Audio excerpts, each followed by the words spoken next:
Hey everybody, welcome to this week of Sunday School. Hope everything's going well for you. I had to take a look and try to remember where we were because it's been a while. And I remembered that we stopped right after this question in the book about what would you do with your child. But just kind of a quick refresher so we remember what we're talking about. It's in the book Horizontal Jesus, so it's talking about how our relationships with others reflect how our relationship with Christ is. So we're going to get into it.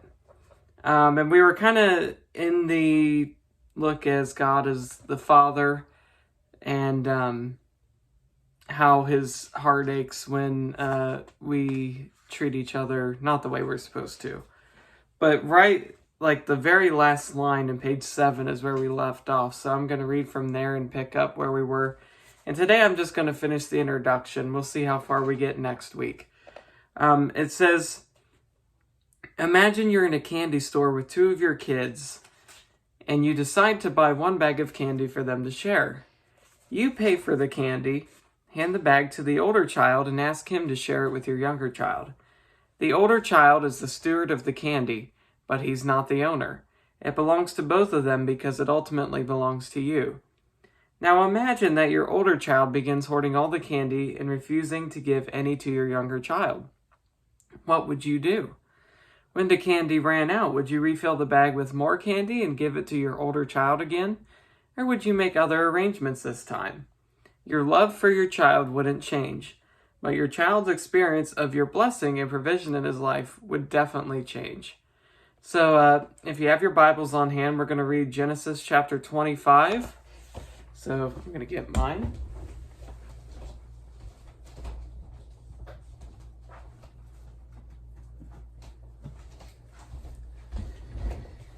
We're going to be looking at verses 29 through 34. Because there is a very familiar story that I thought tied in well with this.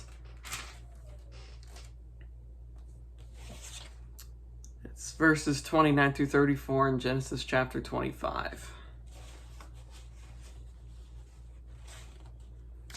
And it says, once when Jacob was cooking some stew, Esau came in from the open country famished. He said to Jacob, quick, let me have some of that red stew. I'm famished. That is why he was also called Edom. Jacob replied, first, sell me your birthright. Look, I'm about to die, Esau said. What good is the birthright to me? But Jacob said, swear to me first. So he swore an oath to him, selling his birthright to Jacob. Then Jacob gave Esau some bread and some lentil stew. He ate and drank and then got up and left. So Esau despised his birthright. So, similarities in that story. Because it was talking about... your love for your child wouldn't change, but your child's experience of your blessing and provision in his life would definitely change. Remember how the story goes, Jacob goes over to his father and he says, hey, I'm Esau. He coated his skin with a ton of hair. And Esau ended up very mad and Jacob had to end up fleeing. But if you remember, Esau gave it away. Which isn't a good thing, because it was a covenant type thing that he was doing that for. But, Jacob says, hey, it's fair and square. You sold it to me, so I got the birthright now. And so they deceived their father, which was not good. But...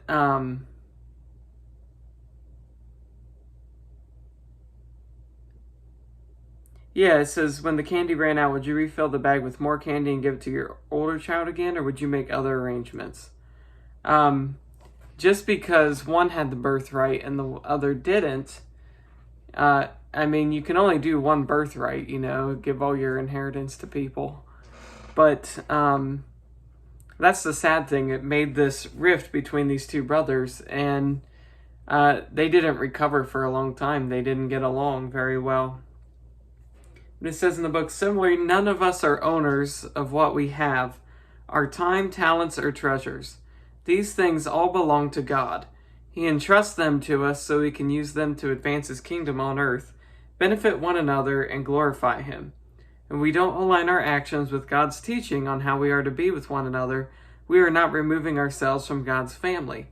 We are not cutting ourselves off from him, but we are limiting the full expression and experience of his presence and goodness in our lives, not because he is mean, but because he is good. The aim of our lives is to reflect the image of our Creator. So like that, I think kind of like representatives in government. People vote for who they think can best represent them. And we call them representatives. Some are senators, but you know what I mean. We have our elected representatives, as we call them. And that's supposed to represent what that area of the state is like. And so that's why we have the elections, so people vote and they can say, oh, yeah, this is who represents me. I feel they're going to represent me best. So I'm going to go ahead and let them lead. But we're kind of like the representatives of God. He created us to say, hey, as Christians, they're going to represent what I am. And that's why we have to be so careful in our relationships with others, because if we give off the wrong message, God's going to be up there doing a face palm on this Palm Sunday, and he's going to say, that's not what I'm about. You just misrepresented me. And so just be thinking of that. Remember, when you're a Christian, people are like, oh, that's what Christ is like. So let's see what he's about. And if you're not either doing the right things or you're treating people terribly, it's misrepresenting Christ either way. So that's why we have to be careful in these relationships. But it says, when our son Jonathan was in training camp with the San Diego Chargers, my wife Lois and I flew to San Diego from time to time to watch him at the stadium or to visit him at his home. San Diego is a beautiful place, and we always enjoyed our visits. An interesting statue in San Diego is erected at the Christ the King Church. The statue is of Jesus, but its hands are missing. As the story goes, vandals broke them off in the mid-1980s. I did think it was kind of interesting. I've seen a lot of statues of Christ. Of course, the most famous one is in Rio de Janeiro, where he's up there like that. But I've always had a funny thing about statues with churches, because it's like, that money probably could have went to something more beneficial, There was actually, in Dayton, Ohio, there was a non-denominational church, and they had what they called Touchdown Jesus. It looked a lot like the one in Brazil that is like this, But they called him Touchdown Jesus because it looked like he was doing the touchdown symbol. And one night in a lightning storm, lightning struck it, and it just burned. And so they made another statue. And this time they made a pond where the old one was, and they put this other statue, and it's Jesus coming up out of the water. And I think it's interesting. There was a lot of debate and stuff, but I really think that that's saying like our priorities are in the wrong place. If we're trying to build, because statues are not cheap. I mean, that's like thousands and thousands of dollars. I mean, it's good that it was of something good, but my goodness.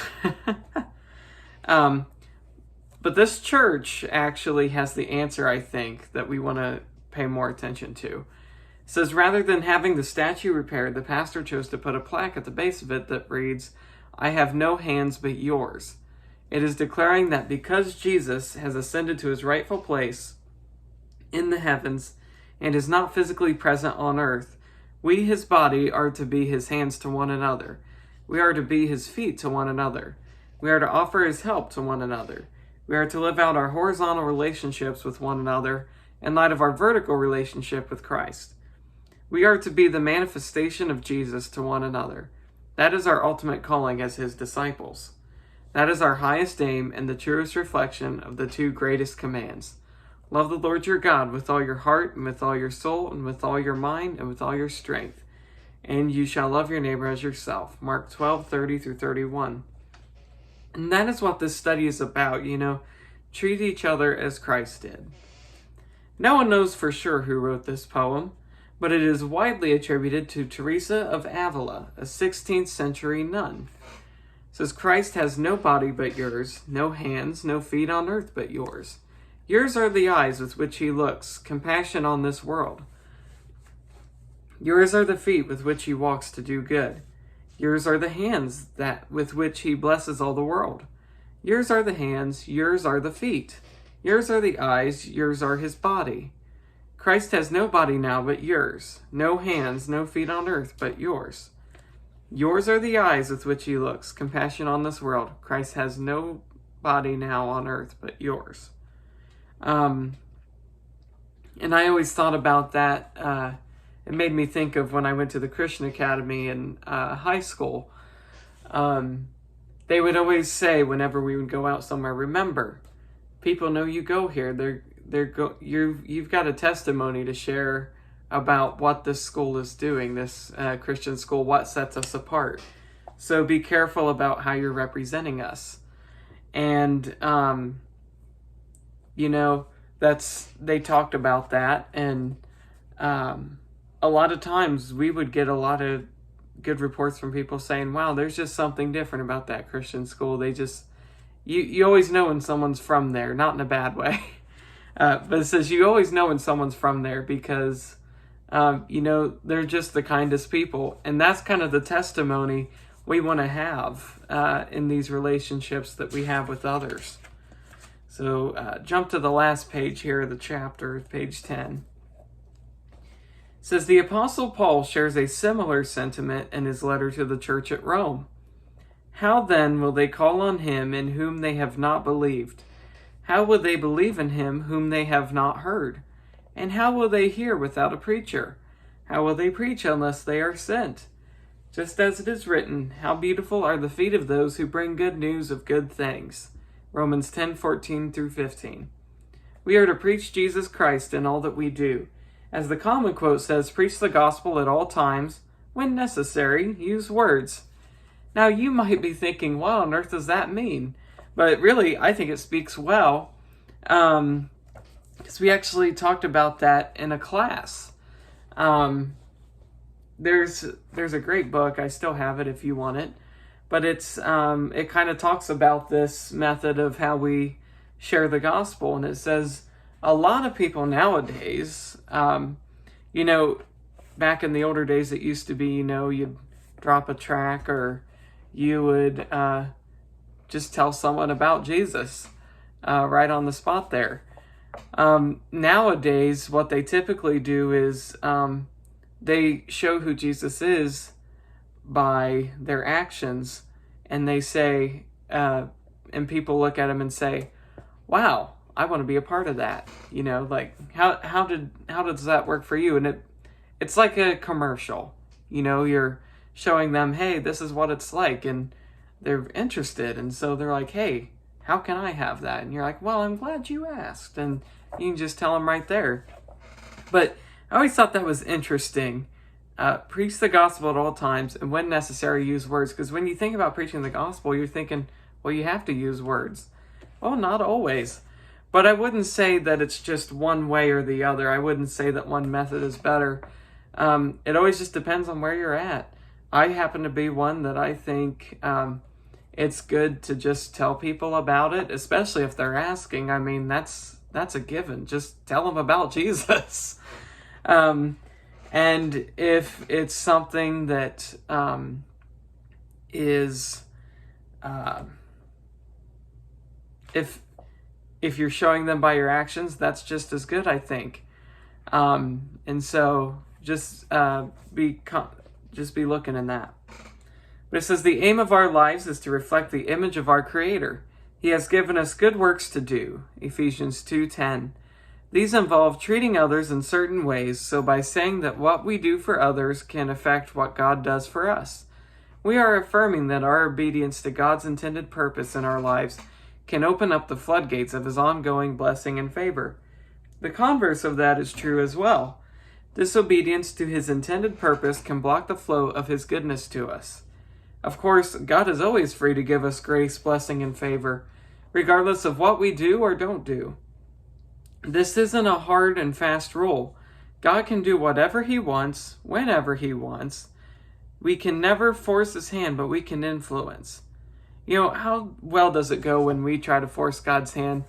I know there were times when I was little that I'd just sit there and be like, well, if I do this, maybe God will do this. And, you know, you try to make deals with God all the time. It's like that little game you'd always play when you're little with like the floor tiles, where it's like, okay, I got to make it to the next one or I die. You know, it's little crazy things like that. Like, that's just funny stuff. But I want you to look at Proverbs 16:9. We're going to turn there now. And let's see.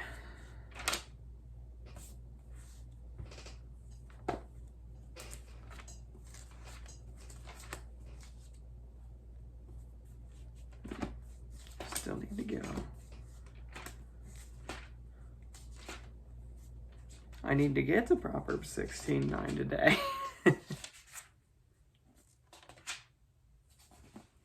All right, it says, in their hearts humans plan their course, but the Lord establishes their steps. What a verse for right now. But I want you to, we're going to I was originally going to have us discuss it.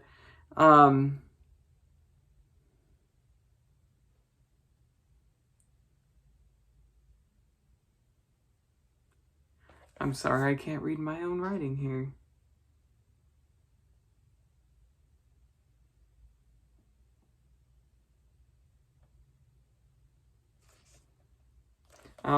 I must have had something in the past I wanted to share, but it was weeks ago when I wrote this, so let's talk about that verse. I'll read it again since I took too long there. It says, in their hearts humans plan their course, but the Lord establishes their steps. But what a verse for this time. I mean, all this time of uncertainty, we don't know what to do. And the Lord is planning our steps. I think the other day I tore off my March calendar to see April sitting there. And I was like, huh, isn't that funny? There's nothing on there because literally everything is canceled. And so it's kind of funny. It's like we're living in the times of where we have to let God take our steps. Because all our schedules are clear. I have to laugh though, because sometimes, you know, people say something like, hey, you want to call in a couple days? And I'm like, well, let me think of what I got going on. I'm thinking, what do you have going on? You're not going anywhere. So yes. But, yeah, it's really funny, but kind of looking at that, it says, giving to others, then, influences your experience of God's blessings more than you may have realized. So do loving one another, serving one another, encouraging one another, and the like, as you'll discover in the pages of this book. We're going to look at several of the one another's in Scripture passages that show us how to be God's hands and feet, how to live as a horizontal Jesus, representing him to those around us. So, for next week, read chapter 1. I'll see how far we get on that. It always depends on the timing of the recording because I can only record so much and fit everything in. So just let me know, and I will see you in the service.